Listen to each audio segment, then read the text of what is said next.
This view is slightly different. This view is as if we've cut down sagittally through the abdomen to have a look at these layers. So in this diagram, we've got anterior here and we've got posterior. And here we've got a reminder of those layers above and below the umbilicus. So here we see above the umbilicus and here we see below the umbilicus. So here on the diagram, this arrow is pointing to the umbilicus. So the umbilicus will be about here. And then we can see above it and we can see below it. Above the umbilicus, we had external oblique.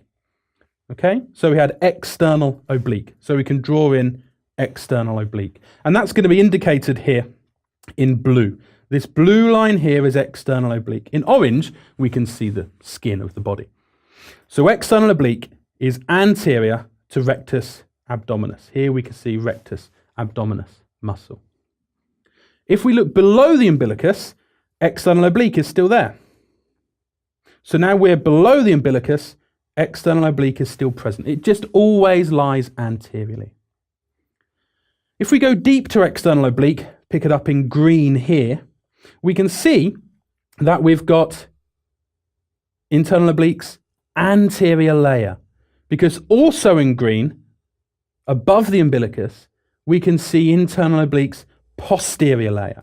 So here we have internal oblique. It's anterior and posterior layers, where remember above the umbilicus, it's divided. What we can also see if we keep going posterior is transverse abdominis. In purple here, we can see transverse abdominis. And this is above the umbilicus. And then most posteriorly again, we can see transversalis fascia here in black, which is then the peritoneum. So importantly, above the umbilicus, we can see we've got external oblique, anterior layer of internal oblique, rectus abdominis. We've got the posterior layer of internal oblique, and then we've got the transversus abdominis, and then transversalis fascia. Just below the umbilicus, we can see that rectus abdominis muscle penetrates these layers. So we can see rectus abdominis is penetrating these layers so that it actually pierces them and lies posterior to these layers. So now that we're below the umbilicus, you can see we have external oblique, internal oblique, the anterior and posterior lamina have merged, and we can see we have transversalis fascia. If we were to stand in the abdomen and look at the anterior abdominal wall from the inside, we could see this transition. And it's known as the arcuate line. Here we can see this arrow is indicating what's known as the arcuate line.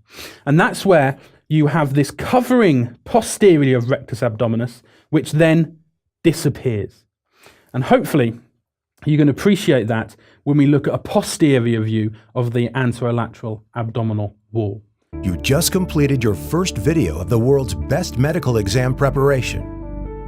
Lecturio brings the knowledge of worldwide leading medical experts and teaching award winners to your PC, tablet, or smartphone. Prepare yourself and check your progress with thousands of quiz questions customized to USMLE standards. And the very best, you can get in touch with our medical experts personally. Visit lecturio.com now and continue with the most inspiring medical education around the globe, anytime, anywhere.